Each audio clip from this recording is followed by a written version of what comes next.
incredible heart. Looking live right now on CBS News 24/7, where the President of the United States is standing shoulder to shoulder with the governor of the Gila River Indian Community there, Governor Stephen Roe Lewis. He is about to introduce the President of the United States to make a formal apology to the descendants and the families of the thousands of children who were removed from their homes, a dark part in our nation's history, placed in boarding schools run by the United States of America, and in many cases subject to abuses, suffering, and in many cases dying. This has been something that has been talked about in circles of Native Americans for years and years, but not spoken of widely in history classes in the United States of America as it pertains to this particular story. What happens there at that microphone could change that. When a president of the United States steps before a mic and makes a formal apology to an entire nation of people there, that gets written down in history books and could very well affect the curriculum talking about the history of Indigenous people in the United States going forward. President Joe Biden has said that this was something he wanted to do before he left office. Of course, U.S. Secretary of Interior Deb Haaland just a minute ago speaking emotionally about the impact on her people. Let's go ahead right now and listen in to Governor Stephen Roe Lewis. Today's words will be carried forward by all of us here, Mr. President, into future generations. This is a day built on respect and honor. We all know today Indian country is much stronger because of the words and actions and the heart, the ibidik, the heart of President Biden. On behalf of the Gila River Indian Community, I introduce to you President Joe Biden. Thank you, sir. We love you. We love you. Everything you've done.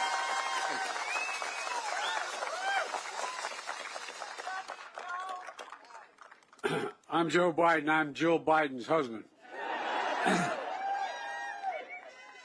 Gov, thank you for the introduction. And to the Gila Indian River community, nothing wrong with me, Gila River Indian community, for welcoming today. You know, I say this with all sincerity. This, to me, is one of the most consequential things I've ever had an opportunity to do in my whole career as President of the United States. It's an honor, a genuine honor to be in this special place on this special day. Thank you to Senator Mark Kelly, a great friend who also was married to an incredible woman who was my friend. Please have a seat, by the way. And Congressman Greg Stanton. I saw Greg when I came in. He's over there somewhere. Greg, thank you. And I'm putting these glasses on because I'm having trouble seeing this. And all the elected leaders and the tribal community leaders for being here today. You know, I can't tell you what a special thanks I have for Deb Haaland, my Interior Secretary. I was determined. I made a commitment when I became president that have an administration that looked like America, except you're America. And there's never has been a Native American, an Indigenous person who was in the cabinet or in the secretary's job or any consequential job in a presidential administration. She's the first, but clearly not the last, Native American cabinet secretary ever. And her historic and dedicated leadership to strengthen the relationship between the tribal nations and the federal government is unlike anything ever happened before. That's why we're here today. You know, when I got to the Senate, I was only 29 years old. I had to wait 17 days to be eligible. And after I got elected, while I was waiting, my wife and daughter were killed. My two boys were badly injured. And the guy that came to my assistance was a guy named Danny Inouye. And the first thing he taught me, not a joke, was, Joe, it is not Indians. It's Indian nations. He was serious, deadly earnest about it. It's been 10 years since the sitting president came and visited Indian country. That's simply much too long.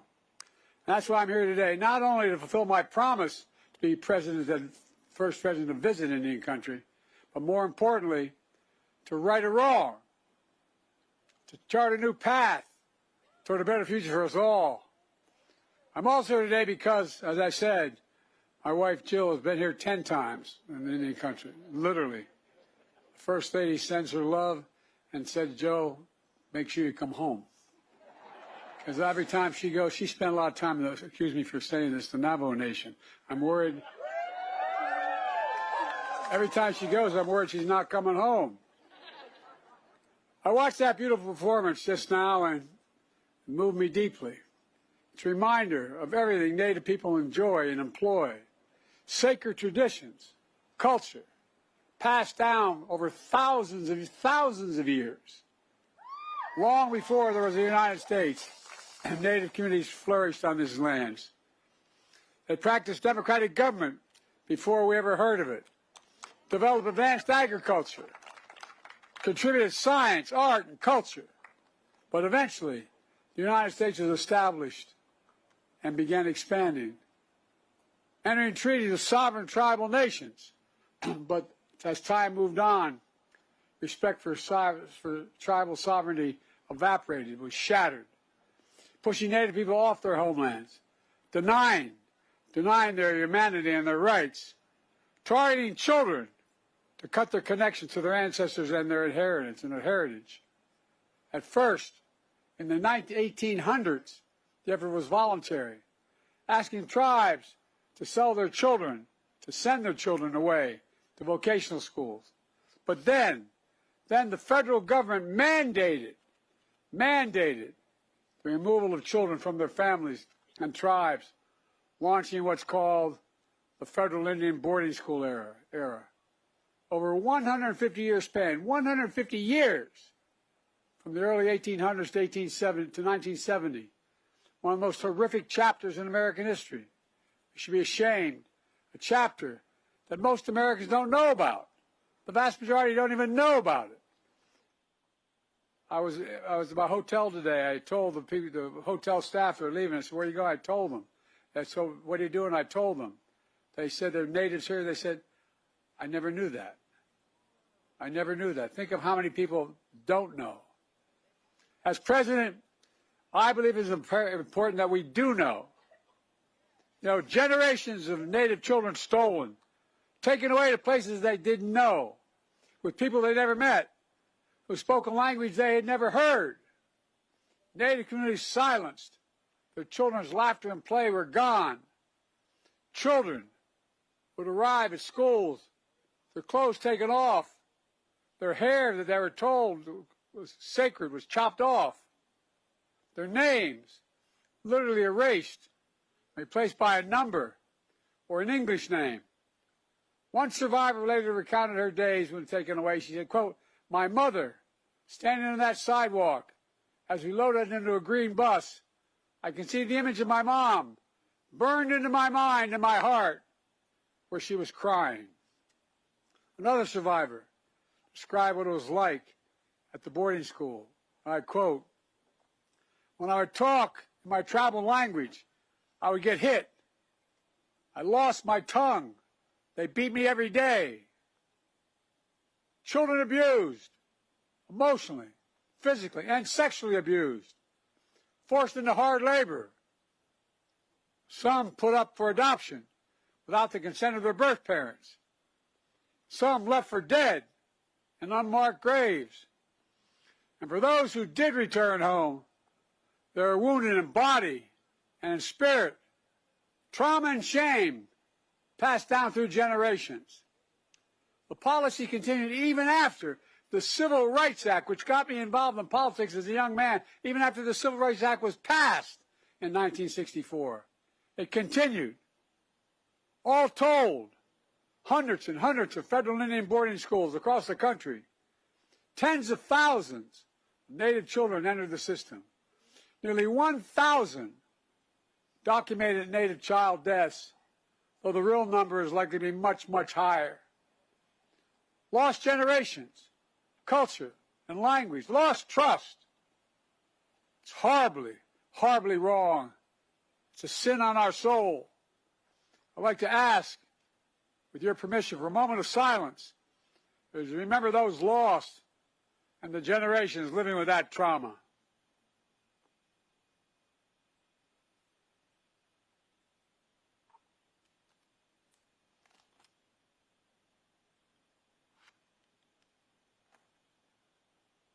After 150 years, the United States government eventually stopped the program.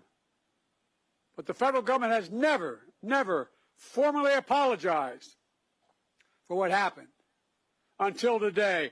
I formally apologize as President of the United States of America for what we did. I formally apologize. And it's long overdue. At a tribal school in Arizona, a community full of tradition and culture, and joined by survivors and descendants to do just that. Apologize, rewrite the history book correctly. I have a solemn responsibility to be the first president to formally apologize to the Native peoples. Native Americans, Native Hawaiians, Native Alaskans, and federal Indian boarding schools. It's long overdue. Quite frankly, there's no excuse that this apology took 50 years to make. The federal Indian boarding school policy, the pain it has caused, will always be a significant mark of shame, a blot on American history. For too long, this all happened with virtually no public attention, not written about in our history books, not taught in our schools. Let her talk. Let her talk.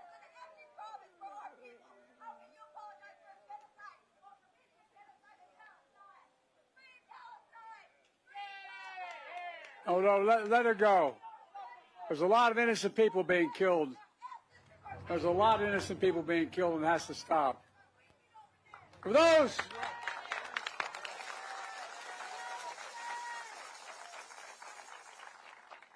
those who went through this period, it was too painful to speak of. For our nation, it was too shameful to acknowledge. But just because history is silent doesn't mean it didn't take place. It did take place. While darkness can hide much, it erases nothing. It erases nothing. Some injustices are heinous, horrific, and grievous. They can't be buried, no matter how hard people try. As I've said throughout my presidency, we must know the good, the bad, the truth of who we are as a nation. That's what great nations do. We're a great nation. We're the greatest of nations. We do not erase history. We make history. We learn from history. And we remember so we can heal as a nation. It takes remembering. This formal apology is a culmination of decades of work by so many courageous people, many of whom are here today. Survivors and descendants, allies and advocates, like the nation's Native American Boarding School Healing Coalition. And all of you are part of that. Stand up. Stand up.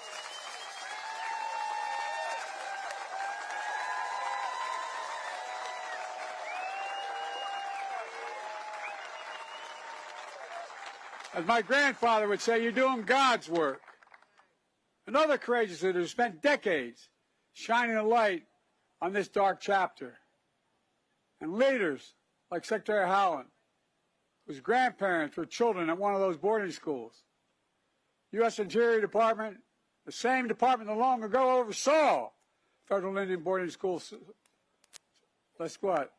The extensive work on the breaking ground has happened with her. It's appropriate that she is bringing an end to what that very agency did. Groundbreaking report. Documenting what happened. We owe it to all of you across Indian country. The truth. Truth must be told. The truth must be heard all across America. But this official policy is only one step toward and forward from the shadows of failed policies of the past. That's why I've committed to working with indigenous communities across the country to write a new and better chapter in our history, to honor the solemn promise the United States made to tribal nations to fulfill our federal trust and treaty obligations. It's long, long, long overdue.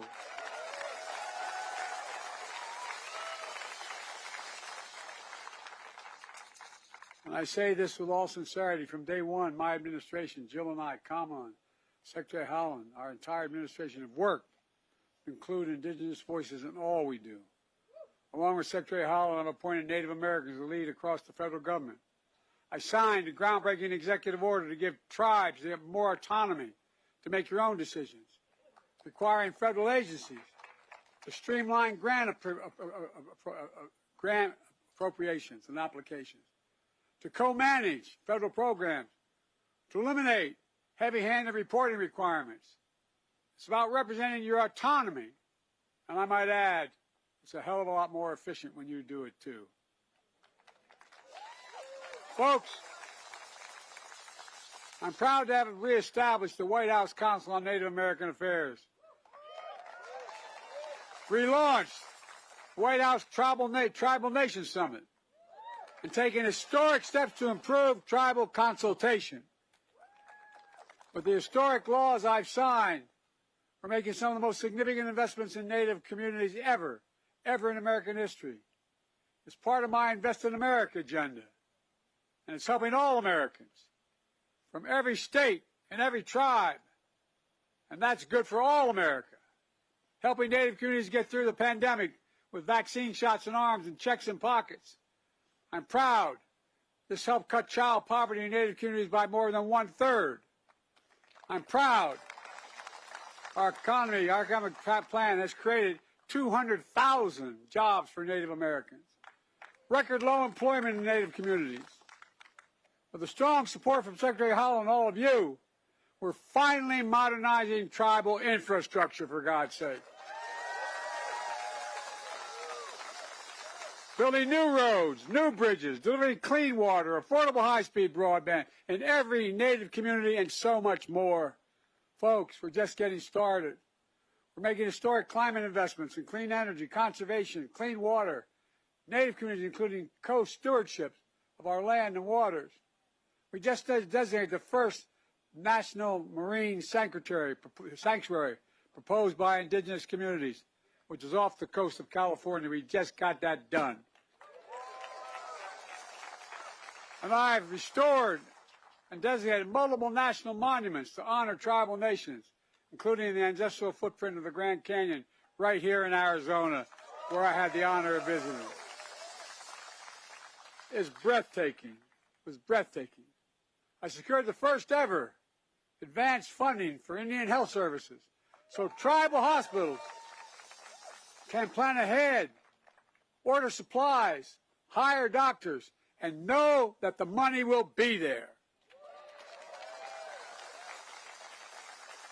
We're also preserving ancestral tribal homelands, restoring salmon and other native fish, recognizing the value of indigenous knowledge and languages, especially those damaged in the boarding school era.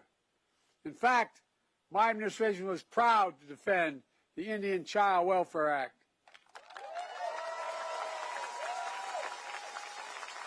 An act that was passed in 1970 in no small part to remedy the harms of 150 years of taking Native children away from their families. But, as you all know, that act was challenged just a few years ago in the summer of 2023. Those who opposed us challenged on the ground that Native families should not have priority over everyone else in adopting Native children. Well, I took that all the way to the Supreme Court, and we won. We won.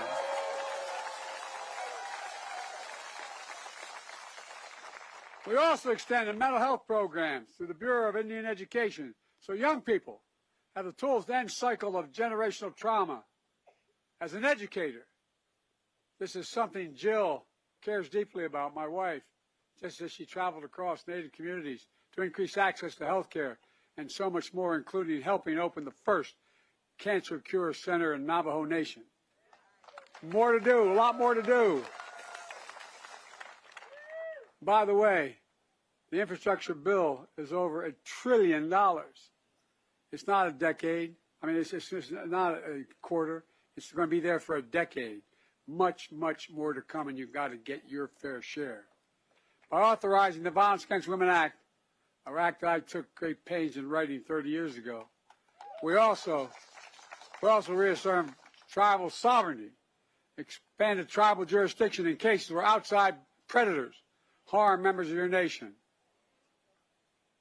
And as we mark Native American History Month in November, this November, we recognize the contributions of indigenous people to American history.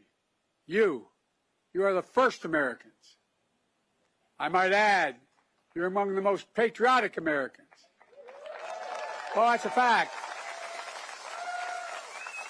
The whole America should know, all Americans should know, indigenous people volunteer to serve in the United States military 5 times more than any other single group. 5 times. 5. Many having paid the ultimate sacrifice in every war since our founding. To all of you, thank you. Thank you for serving in so many ways as first responders, artists, entrepreneurs, educators, doctors, scientists, and so much more. Sharing your culture and your knowledge for the good of future generations. Believing in possibilities. Possibility to usher in a new era to a nation-to-nation relationship grounded in dignity and respect. It matters. My dad used to have an expression, Joey, everyone's entitled to be treated with dignity. Everyone's entitled. He meant it. Well, let me close with this.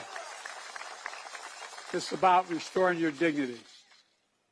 I know no apology can or will make up for what was lost during the darkness of the federal boarding school policy. But today, we're finally moving forward into the light. As President of the United States, I've had the honor to bestow our nation's most prestigious medals to distinguished people and organizations all across America. That includes Native Americans who survived the boarding school era. Early in my term, I bestowed the Medal of Freedom, our highest civilian honor, on a man, my grandfather, who was an Irish immigrant and was not treated very well because he was an Irish Catholic in the coal mine era in Scranton. But he went on to be an All-American football player at Santa Clara. And every time they talked about All-Americans, he'd say, Joey, the greatest athlete in American history is Jim Thorpe. Oh, I'm serious. I knew a lot about Jim Thorpe before some of you probably even knew. As a child, Jim was taken from his home, but went on to become one of the greatest athletes ever in all American history. And earlier this week, I bestowed 2 other revered medals, the National Medal of Arts, the National Medal of Humanities, to 39 extraordinary Americans and organizations, including Rosetta Roll, an Alaska native. More than 80 years ago, she was a 6-year-old when she was taken to a federal boarding school. She spent 3 years without her family not known if she'd ever come home. 9 years old, she was one of those who did come home.